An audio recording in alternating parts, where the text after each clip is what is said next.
this is not so much a hint as a rant. A few weeks ago, a gentleman came up to me and said, "Tell me, why doesn't modern poetry rhyme like the poems I learned at school?" And I know a lot of us are asked that question, and some of us are asking that question ourselves. So, here are a few answers that I have up my sleeve. Firstly, the poems you were taught at school are poems that school children will like.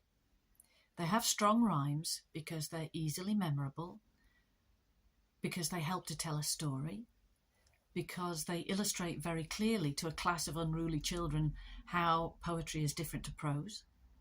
They show a very simple tool in the poetry toolkit, but it's not the only one.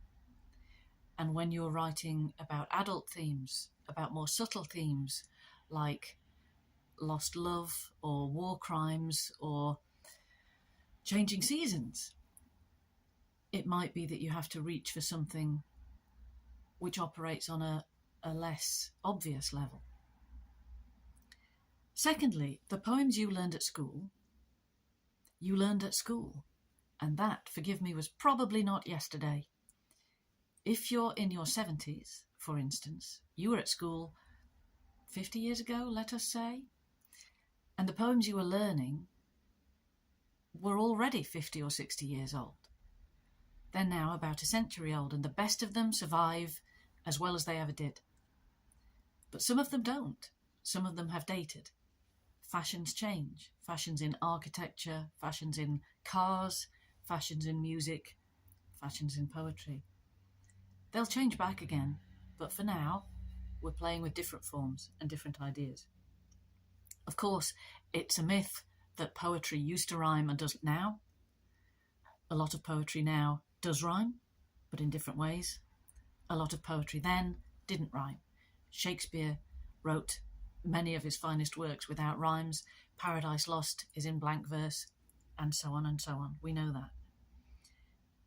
So there are lots of people who feel unsettled, really, by poetry that doesn't rhyme. And there is enough poetry in the world for us all to read the stuff that we like. So let's all take time to read the stuff that we don't like, whether it's rhyming or free verse or prose poetry, and see what we can learn from it. But next time somebody asks you outright why modern poetry doesn't rhyme, tell them it's part of a toolkit, and ask them, when they go home and they look at their toolkit, does it have a variety of tools for a different task? Or does it just have one big box with a sledgehammer in it?